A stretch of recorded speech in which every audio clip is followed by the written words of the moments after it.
अस्सलाम वालेकुम जी।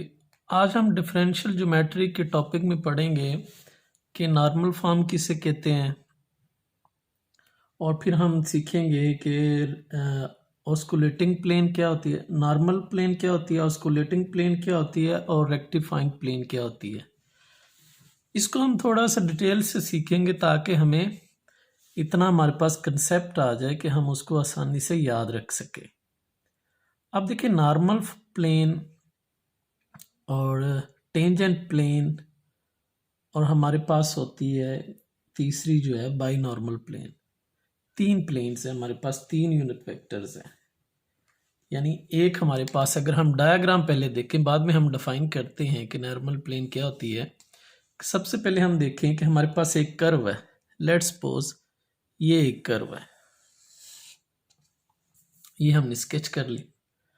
अब उस पे एक पॉइंट है जिसको हम नाम दे देते हैं पॉइंट पी का। अब उसका जो पोजीशन वेक्टर है वो आर है। अब इसका मतलब क्या होता है कि आपका कोई पॉइंट हो है जहां से लेके आर तक का जो वेक्टर है वो वेक्टर आर है।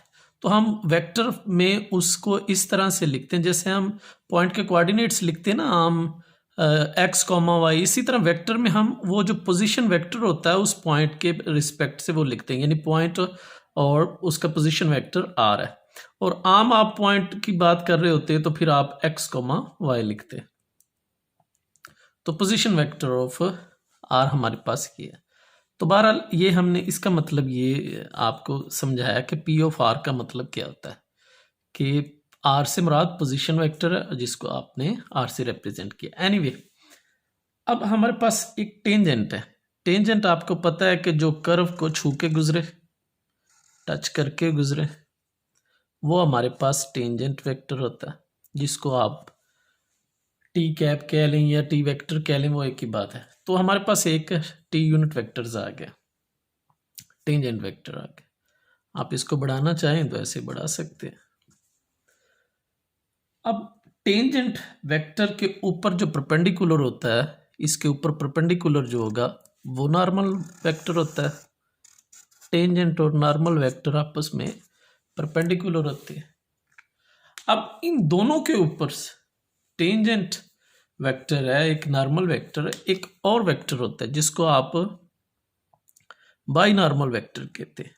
वो इन दोनों के ऊपर इस तरह से परपेंडिकुलर होता है, जैसे ये पेन में दिखा रहा हूं कि इस तरह से स्टैंडिंग वे में वो परपेंडिकुलर है।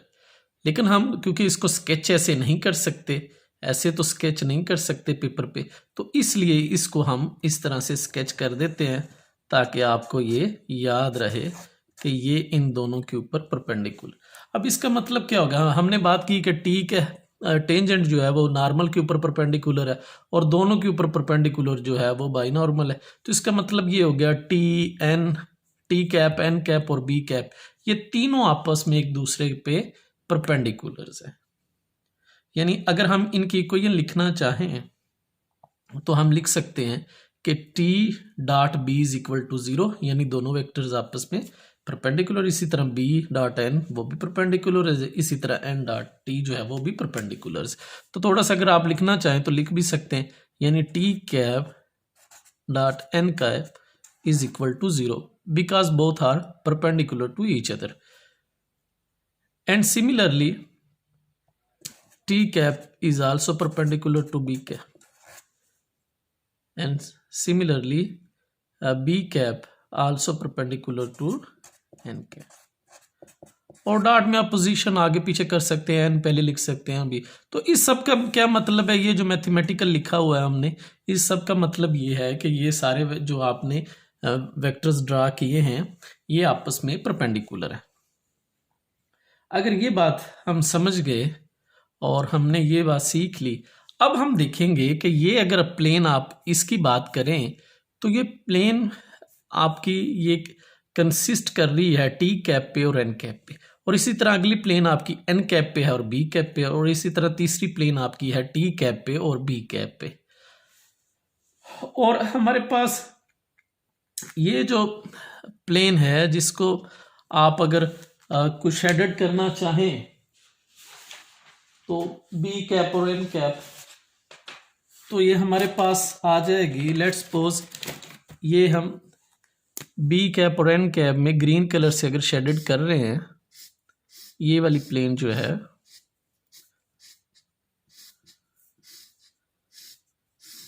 ये वाली प्लेन, ये प्लेन जो है जो बी कैप और एन कैप पे मुश्तमिल है, इस प्लेन को हम कहेंगे कि ये नॉर्मल प्लेन।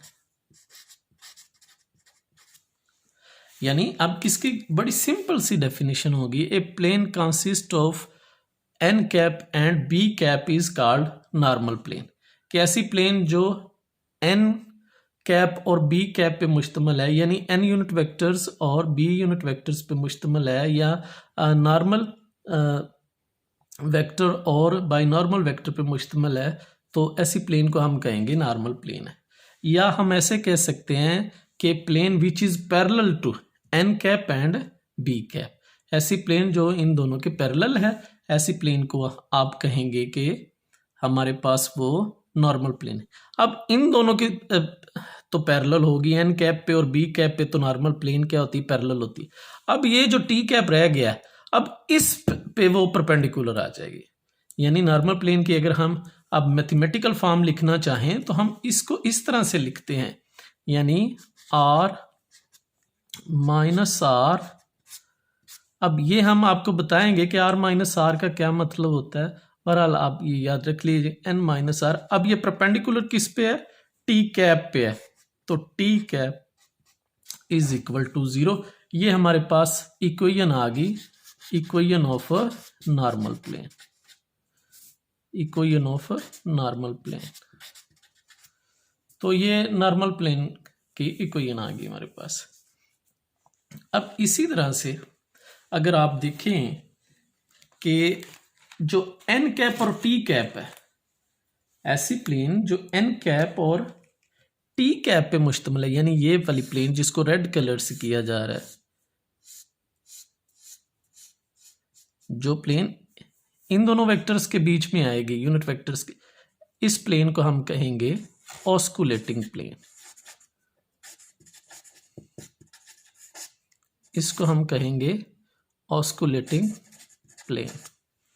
और अगर आप इसकी मैथमेटिकल फॉर्म लिखना चाहें तो आप लिख सकते हैं इसी पैटर्न से, और माइनस स्मॉल आर। आप देखें ना, ये मुश्तमिल किस पे थी, टी कैप पे और एन कैप पे, तो ये प्लेन टी कैप और एन कैप के पैरेलल होगी, और उस पे जो यूनिट होगा यानी वो परपेंडिकुलर किसके होगी, बी कैप के, तो ये B cap is equal to 0 आ गया। अब तीसरा रह गया, अब तीसरी ये रहेगी कि जो टी कैप और बी कैप पे मुश्तमिल है, उस प्लेन को क्या कहते हैं, उस प्लेन को आप रेक्टिफाइंग प्लेन कहते हैं।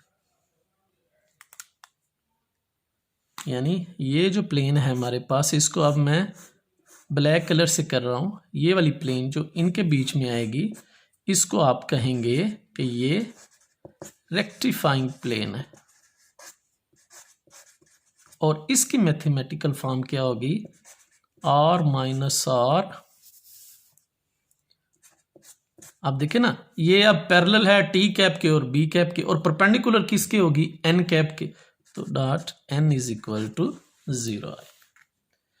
तो ये जो हम ये फॉर्म लिख रहे हैं, इसका सिंपल मीनिंग ये समझें कि अगर ए और बी दो वेक्टर्स हों और उनका डॉट प्रोडक्ट 0 की इक्वल हो, तो आप क्या कहते हैं, this implies that vector A is perpendicular to vector B. फिर हम ऐसे कहते हैं कि वेक्टर ए परपेंडिकुलर है वेक्टर बी। उसी पैटर्न से हम ये लिख रहे हैं कि ये उसके परपेंडिकुलर है, तो इसलिए उनका डॉट प्रोडक्ट किसके इक्वल आ गया, 0 के इक्वल आ गया। तो हम इसको इस तरह से भी लिखते हैं कि लेट्स सपोज ये हमारे पास जो नॉर्मल प्लेन है, ये किस पे मुश्तमिल है, टी एन पे, टी एन प्लेन पे मुश्तमिल है, सॉरी एन और बी प्लेन पे मुश्तमिल है, तो आप नॉर्मल प्लेन को कह सकते हैं एन बी प्लेन। यानी नॉर्मल प्लेन को आप एन बी प्लेन कह सकते हैं। और इसी तरह से ये टी और एन पे मुश्तमिल है, तो टी एन या एन टी जो प्लेन होगी उसको आप ऑस्कुलेटिंग प्लेन कह देंगे। और तीसरी जो हमारे पास है कि टी कैप और बी कैप पे मुश्तमिल है, तो आप इसको टी बी प्लेन या बी टी प्लेन कह सकते हैं। तो बहरहाल जी ये मैथमेटिकल अगर फॉर्म आप देख लें ये सारी हमने कैसे ड्रा किए हैं और इसको आपने अलग अलग से क्या सीखा है इसमें कि नॉर्मल प्लेन हमारे पास क्या होगी कि एक ऐसी प्लेन होगी कि जो पैरेलल होगी एन कैप के और बी कैप के, और हमारे पास जो ऑस्कुलेटिंग प्लेन है वो पैरेलल होगी टी कैप के और एन कैप के, और हमारे पास जो रेक्टिफाइंग प्लेन है वो पैरेलल होगी टी कैप और बी कैप के, और ज़ाहिर अगर ये इसके पैरेलल होगी तो ये जो रह गया उसके फिर वो परपेंडिकुलर होगी, उसकी वो फिर हमने तीन इक्वेशंस बना दिए। अब हम बात करते हैं कि नॉर्मल प्लेन को कैसे डिफाइन कर सकते हैं और हम इसकी मैथमेटिकल फॉर्म कैसे लिखते हैं। अब हम इसकी तरफ बढ़ते हैं, यानी अगर हमने इसको डिफाइन करना है तो हम इसको कैसे डिफाइन कर सकते हैं, नॉर्मल वेक्टर्स को, नॉर्मल प्लेन को। अब हम नॉर्मल प्लेन को डिफाइन करने लगे।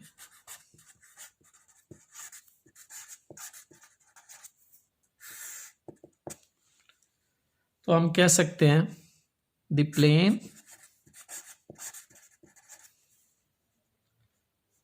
Plane which is parallel to the unit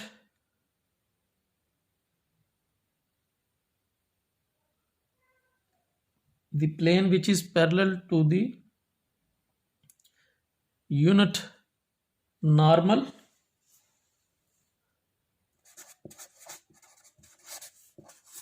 and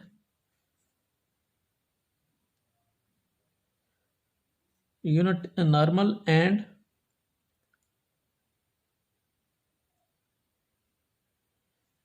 binormal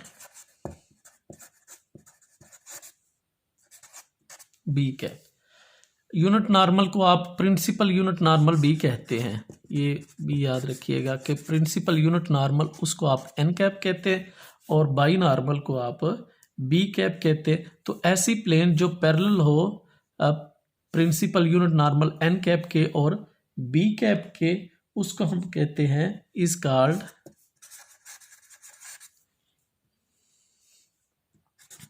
normal plane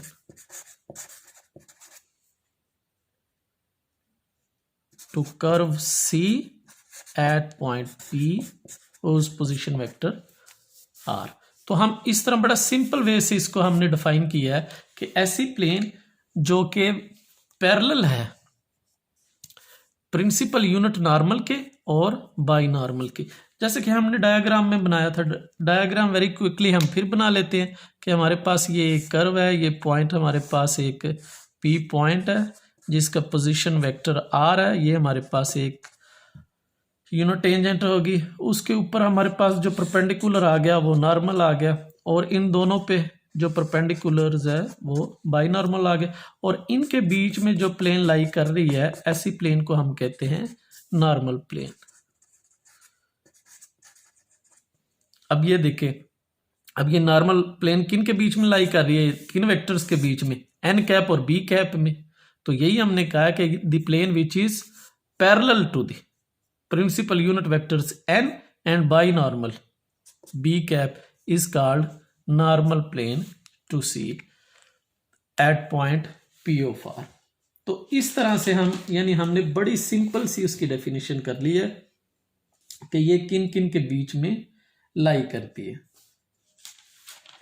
तो आगे हम इसकी और सीख लेते हैं कि हम इसको कैसे कर सकते हैं। अब हम देखते हैं कि इसका जो हम इक्वेशन लिखते हैं कि वो कैसे हम ड्राइव करते हैं।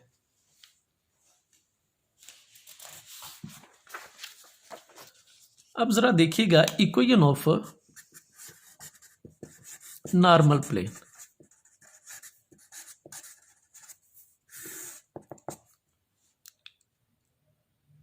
लेट हमारे पास एक कर्व है, हम एक कर्व स्केच कर लेते हैं, ये इस पे पॉइंट पी कोई लाई कर रहा है। अब हमारे पास ये वाई एक्सिस लेट्स सपोज कर लेंगे वाई एक्सिस है, ये जी एक्सिस है और ये हमारे पास एक्स एक्सिस है और ये ओरिजिन ओ है। अब ओ से लेके आर तक का जो वेक्टर है जिसको आप वेक्टर आर कह रहे हैं, अब इसका पोजीशन वेक्टर आर हो गया। अब यहां पे पॉइंट जो हमारे पास पी है, अगर हम इस पे ड्रा करें यूनिट टेंजेंट वेक्टर, अगर हम ड्रा करें तो ये लेट्स सपोज हमारे पास ये बन रहा है, ये यूनिट टेंजेंट वेक्टर आ गया। अब फर्ज करें यूनिट टेंजेंट वेक्टर के ऊपर एक पॉइंट एक क्यू लाई कर रहा है, हमारे पास एक पॉइंट है क्यू लाई कर रहा है। अब क्यू का पोजीशन वेक्टर जो ओ से बनेगा वो लेट्स सपोज हमारे पास कैपिटल आर है, ये आ गया। अब अगर ये आर है और ये स्मॉल आर है, तो अब ये अगर हमने ये वेक्टर निकालना हो यहां से लेके यहां तक का, यानी यहां से लेके यहां तक अगर हम निकालें वेक्टर्स, तो क्या हम करेंगे कि इसमें से इसको माइनस कर देंगे, यानी आर माइनस आर। तभी जाके आप देखें ना, this vector plus this vector is equal to resultant. आप दोनों को ऐड करें, प्लस आर और माइनस आर कैंसिल हो जाएगा, तो आंसर क्या आ जाएगा हमारे पास, आर आ जाएगा। तो ये हमने एक ट्राइंगल से आर माइनस आर का जो है वो तस्वर पेश किया है, कंसेप्ट पेश किया है कि हम कैसे इसको ये बनाते हैं। अब ये देखिए ना, अब ये आर माइनस आर जो है ये इस तरह का वेक्टर्स है पी के ऊपर, इस तरह का परपेंडिकुलर वेक्टर्स, जिसको इस तरह से डिनोट कर दिया गया। ठीक है, तो ये इस तरह का इसके ऊपर परपेंडिकुलर है R minus R T cap के ऊपर। तो यहां से हमने थोड़ा सा अगर हम उसको लिखना चाहें मैथमेटिकल फॉर्म में, तो हम लिख भी सकते हैं कि हमने ये इस तरह से पॉइंट लिया और इस तरह से ये सारा किया। तो आप थोड़ा सा उसको देख लें कि इसकी डेरिवेशन हमने किस तरह से की है। तो आप अगर उस पर 2 लाइंस लिखना चाहें तो इस तरह से लिख सकते हैं कि derivation the equation of the normal plane, let R be the position vector of the current point Q on the normal plane and R be the position vector of point P. R हमारे पास position vector point P का है और capital R जो है वह position vector है वो current point Q of the normal plane का। तो ये हम इस तरह से इसकी वर्डिंग भी लिख सकते हैं। फिर उसके बाद हम कह सकते हैं कि ज्वाइन पी टू क्यू, हमने पी और क्यू को ज्वाइन किया। जैसे कि हमने पी और क्यू को ज्वाइन किया था जब हम डायग्राम बना रहे थे, तो हमने इन दोनों को ज्वाइन कर दिया।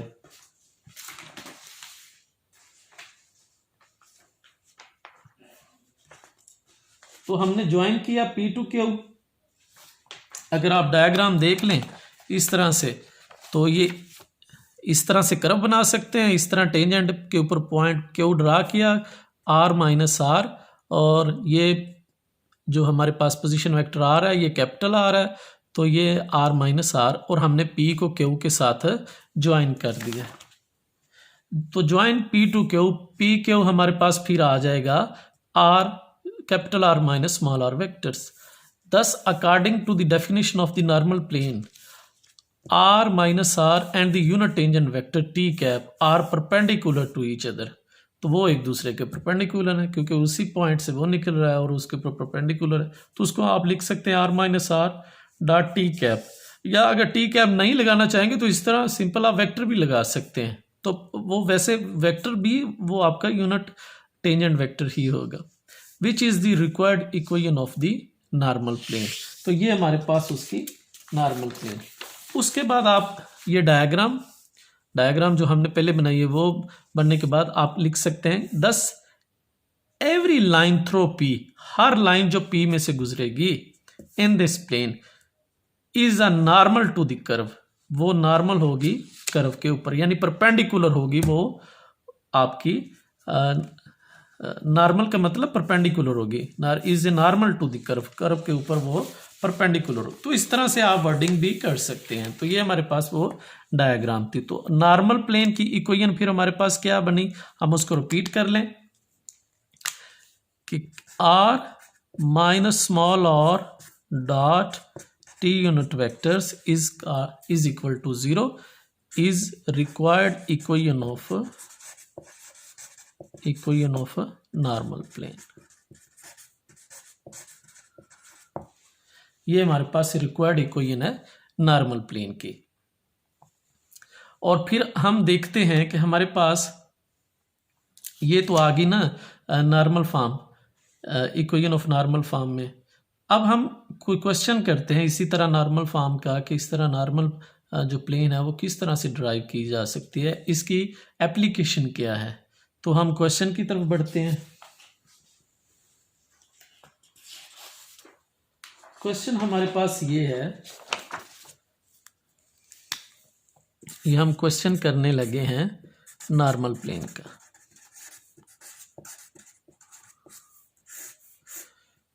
Find the equation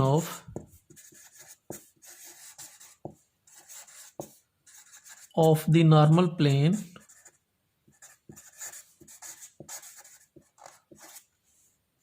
to the curve capital X is equal to TE1 plus T square E2 plus T cube E3 at T is equal to 1। ये हमें क्वेश्चन गिवन है कि इक्वेशन ऑफ नॉर्मल प्लेन हमने find करनी है curve की, और हमारे पास जो वेक्टर गिवन है वो है capital X is equal to T, और ये E1 कैप E2 तो nothing but I cap J cap और K कैप जैसे हम यूनिट वेक्टर्स हैं, तो इस तरह से ये भी यूनिट वेक्टर्स हैं। अब E cap along X axis है और ये हमारे पास अलोंग Y एक्सिस और Z एक्सिस है, और ये हमने सब कुछ चेक करना है T इज इक्वल टू 1 पे। तो इसको सॉल्व करने से पहले आपको याद होना चाहिए कि the equation of normal plane is capital R minus small r dot t cap is equal to 0। तो ये सबसे पहले आप लिख के रख लें कि इक्वेशन ऑफ जो नॉर्मल प्लेन होती है वो हमारे पास ये होती है। अब हमें टी कैप की ज़रूरत है और capital R minus small r की ज़रूरत है। ये हमारी यानी ज़रूरियात हैं कि हम इसको कैसे कर सकते हैं। अब थोड़ा सा और मेंशन कर देंगे, वेयर कैपिटल R को हमने डिफाइन किया है, ये हम उसको डिफाइन करते हैं। लेट्स सपोज हम कहते हैं कि ये हमारे पास x1 capital X1 capital X2 और ये कैपिटल X3 है। और R को हमने क्या कहा था जब हमने वर्डिंग की थी, R be the position vector of the current point Q on the normal plane. तो R हमारे पास ये आ गया। तो थोड़ा सा लिखना चाहें तो लिख लें, let capital R be the position vector of the current point Q on the normal plane.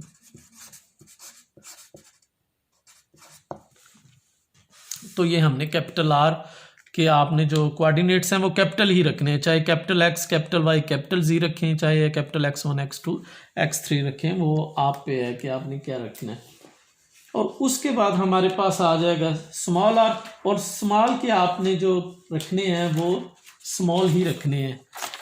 यानी हमारे पास उसके बाद फिर जो आप डिफाइन करेंगे कि स्मॉल r जो है उसको आप लिखेंगे कि small x1 y1 x1 y1 वो उसकी बजाय आप, क्योंकि कैपिटल में आपने सारे x यूज़ किए हैं, तो इस तरह यहाँ पे भी x1 x2 और x3, और ये क्या था, बी द पोजीशन वेक्टर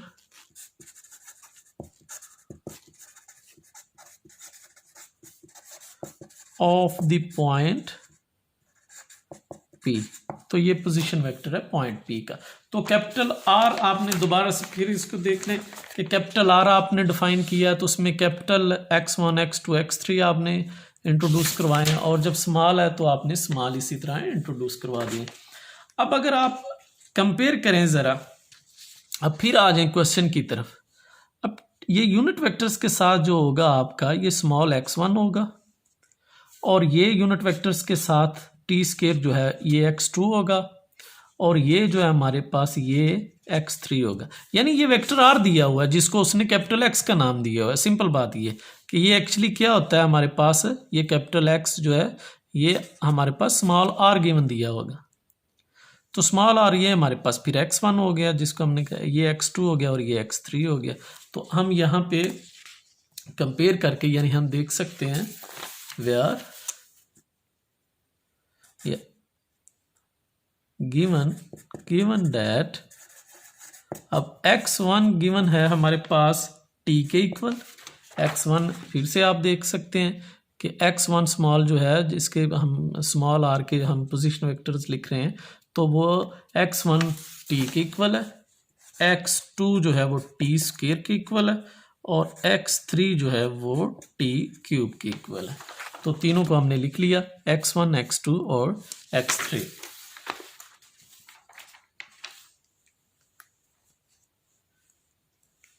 अब फार्मूले में अगर आप गौर कीजिए, हमें ज़रूरत क्या है कि एक तो टी कैप आ जाए और एक इसकी वैल्यूज आ जाए, उनके बीच का डॉट प्रोडक्ट ले लेंगे, वही आपकी इक्वेशन ऑफ नॉर्मल हो जाएगी। तो ये हमने काम करना। अब टी कैप जो है वो यूनिट वेक्टर है आपका एक। नाउ अब हम कैलकुलेशन करने लगे। टी कैप जो है वो आपने इस तरह से करना है, जो वेक्टर आपका दिया हुआ है, यानी यहाँ पे तो कैपिटल एक्स था, तो कैपिटल जो भी आपका वो D X over D T over vector, आप यूनिट वेक्टर्स को ऐसे डिफाइन करते हैं ना, vector over its magnitude D X over D T norm. तो इस तरह से आपने यूनिट वेक्टर्स को डिफाइन करना है, D X over D T over D X over D T magnitude. तो ये आपका हर दफ़ा टी कैप ऐसे निकला करेगा।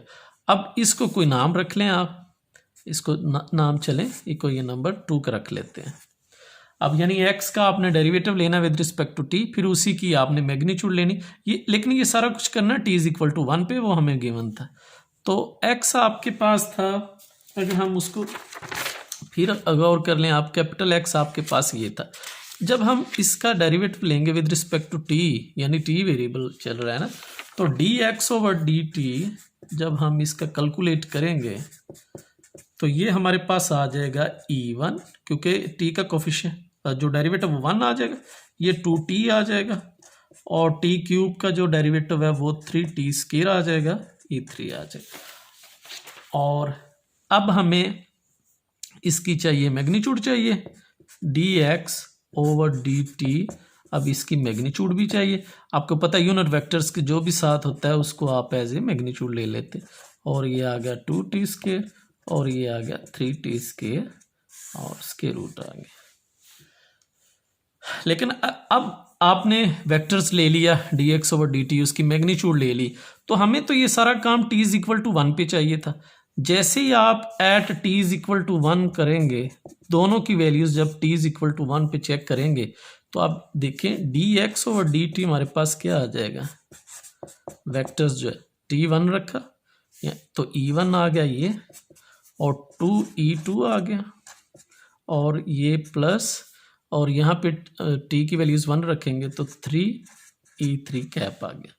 और इसी तरह से जब आप इसके मैग्नीट्यूड निकालेंगे, यानी जब हम dx over dt magnitude t is equal to 1 पे निकालेंगे, तो t की जगह 1 रखें ना, तो ये 1 यहाँ पे 1 हो गया, तो ये आ गया 1 square plus 2 square plus 3 square, तो ये हमारे पास 14 स्क्वायर रूट आ जाएगा इसकी कैलकुलेशन। तो dx की वैल्यूज़ हमारे पास ये आ गई, और dx ओवर dt की वैल्यूज़ जो है वो मोड की फॉर्म में वो हमारे पास ये आ गई। अब इन दोनों की वैल्यूज़ जो है वो आप इक्वेशन नंबर 2 जो है t कैप वाली, इसमें पुट कर देंगे तो हमारे पास t कैप आ जाएगा। तो t कैप यहाँ से हमारे पास आ जाएगा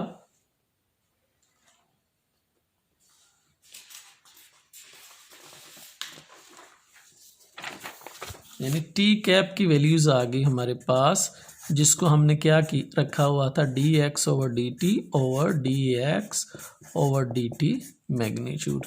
इसकी वैल्यूज़ हमारे पास आ गई है E1 plus 2E2 plus 3E3 over 14 square root. तो ये हमारे पास टी कैप की वैल्यूज़ आ गई। अब हमें वैल्यूज़ की ज़रूरत है capital R minus small R, ये वैल्यूज़ की ज़रूरत है हमें। यानी अब हमें capital R minus small are की वैल्यूज़ की ज़रूरत। अब कैपिटल आर क्या है आपके पास, x1 x2 x3, small are क्या है, small x1 small x2 small x3। अब आप जब इसको माइनस करेंगे, पहले फैक्टर्स में से पहला फैक्टर जब माइनस करेंगे तो capital x1 minus small x1, और इसी तरह से प्लस, और क्योंकि आपको पता है कि वेक्टर की ऑर्डर्ड पेयर फॉर्म में ऐसे लिखते हैं, और जब आप प्लस माइनस में लिखेंगे तो साथ में यूनिट वेक्टर्स आ जाएंगे, तो आप यूनिट वेक्टर्स को फिर इस्तेमाल करते हैं E1, और इसी तरह कैपिटल X2 में से स्मॉल x2 माइनस हो जाएगा E2, और plus x3 minus small x3 E3 क्या, और कैपिटल X1 का तो हमें नहीं पता है, वो तो वैसे ही आ जाएगा। स्मॉल x1 का पता है हमें, हमने x1 की वैल्यूज़ क्या रखी हुई थी, अगर आप फिर देखें ज़रा, स्मॉल x1 की वैल्यूज़, x1 की वैल्यूज़ t रखी हुई है, और हमारे पास अगर आप गौर करें कि हमने सारी वैल्यूज़ कहाँ पे पुट करनी है, t इज इक्वल टू 1 पे, तो फिर x1 की वैल्यूज़ क्या हो जाएगी, x1 की वैल्यूज़ 1 हो जाएगी, तो x1 की वैल्यूज़ 1 रख देंगे E1, और x2 की वैल्यूज़ ज़रा देखिएगा, x2 की वैल्यूज़ है t स्क्वायर, और t की वैल्यूज़ क्योंकि 1 है तो फिर t स्क्वायर हमारे पास वो भी 1 आ जाएगा, तो इसकी वैल्यूज़ भी 1 होगी, प्लस, और x3 माइनस x3, और x3 t क्यूब है, लेकिन t इज इक्वल टू 1 है, तो 1 क्यूब भी जो होता है वो भी 1 होता है, तो ये हमारे पास capital R minus small r की वैल्यूज़ आ गई। तो दोनों वैल्यूज़ हमारे पास आ गई, टी कैप की वैल्यूज़ भी आ गई है और ये वैल्यूज़ भी आ गई। अब टी कैप की वैल्यूज़ जो है वो हमारे पास ये पड़ी हुई है। अब दोनों का क्या करना है, इन दोनों का डॉट प्रोडक्ट लेना है। यानी अब हमने क्या करना है कि capital R minus small R, या इनकी आप दोनों की वैल्यूज़ को कह दें पुट वैल्यूज़, इन्हीं को ये नंबर 1 तो उसमें पुट कर लें। तो बहरहाल ये हमारे पास टी कैप की वैल्यूज़ जो हैं वो हमारे पास आ जाएंगी इज इक्वल टू आर, ये कोई नंबर 1 है, इसमें आपने वैल्यूज़ को पुट करना है। तो इसकी वैल्यूज़ आ चुकी है capital x minus 1 E1 plus x2 minus 1 E2 plus x3 minus 1 E3। तो ये हमारे पास वैल्यूज़ आए डॉट डॉट टी कैप, और टी कैप की जो वैल्यूज़ है वो हमारे पास ये पड़ी हुई है कि टी कैप की वैल्यूज़ जो है वो ये है। आप इसकी वैल्यूज़ यहाँ पे रख लेंगे, और ये वैल्यूज़ आ गई हमारे पास E1 plus 2 E2 plus 3 E3 over 14 square root. अब इनका डॉट प्रोडक्ट लेंगे विच इज़ इक्वल टू 0। तो हमने ये वैल्यूज़ लिख ली capital R minus small are की, और ये हमने टी कैप की वैल्यूज़ लिख ली। अब हम इसका डॉट प्रोडक्ट लेने लगे।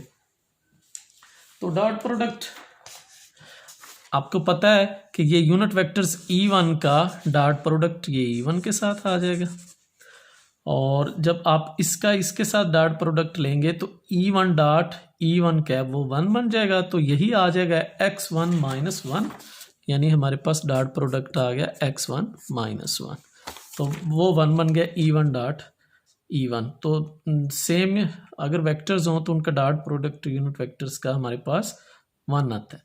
इसी तरह जब इसके साथ आप लेंगे x2 माइनस 1 का डॉट प्रोडक्ट 2E1 से, तो E2 डॉट E2 तो 1 बन जाएगा, ये आपस में मल्टीप्लाई हो जाएगा, 2 मल्टीप्लाई खा जाएगा इसके साथ, प्लस 2 x2 माइनस 1 के साथ, और जब इस तरह ये आपस में ये वाली टर्म और ये वाली टर्म आपस में मल्टीप्लाई खाएंगे तो ये बन जाएगा 3 यहाँ से आ गया और ये x3 - 1 यहाँ से आ गया इज इक्वल टू 0। और ये जो फैक्टर्स है आपका 14 स्क्वायर रूट, अब ये ओवर में वैसे ही आ जाना था, यानी अगर हम इसको ऐसे करते तो साथ साथ 14 लगाते जाते, अलग अलग से डिवाइड करने पे 14 स्क्वायर रूट डिनोमिनेटर में, यानी इसके नीचे 14 स्क्वायर रूट आ जाता, इसके नीचे 14, तो वो ओवरऑल एलसीएम होने के बाद इधर मल्टीप्लाई होके सारा क्या हो जाना था, 0 हो जाना था, इसलिए हमने उस फैक्टर को नहीं लिखा। और यहाँ से आप अगर x1 x2 x3 को इकट्ठा कर लें तो ये बन जाएगा x1 + 2x2 + 3x3 और ये आ गया -1 - 2 में मल्टीप्लाई किया और ये -3 इज इक्वल टू 0। तो x1 + 2x2 + 3x3 और ये बन जाएगा -6 और ये हो जाएगा is equal to 6 which is an equation of normal form. और ये हमारे पास इक्वेशन आ गई है नॉर्मल प्लेन की, which is an equation of the normal plane. तो ये हमारे पास नॉर्मल की आ गई है। तो हमें सिर्फ उसकी मैथमेटिकल फॉर्म का पता होना चाहिए। पहले आपको डेफिनेशन आनी चाहिए कि ये लाई कहाँ पे करती है। तो ये लाई हमारे पास कहाँ कहाँ करती है। अगर वो टी कैप के नॉर्मल है तो इसका मतलब ये है कि एन कैप और बी कैप ये इनके पैरेलल है। ये normal plane which is parallel to normal plane is parallel to N cap and B cap and is perpendicular to T cap. और फिर उसकी मैथमेटिकल फॉर्म का पता होना चाहिए, फिर उसकी एप्लीकेशन का पता हो जैसे हमने उसको अप्लाई किया है। तो होपफुली आपको नॉर्मल प्लेन की समझ आई होगी। अगले टॉपिक में हम सीखते हैं कि ऑस्कुलेटिंग और रेक्टेंगुलर प्लेन क्या होती है। अल्लाह हाफिज़।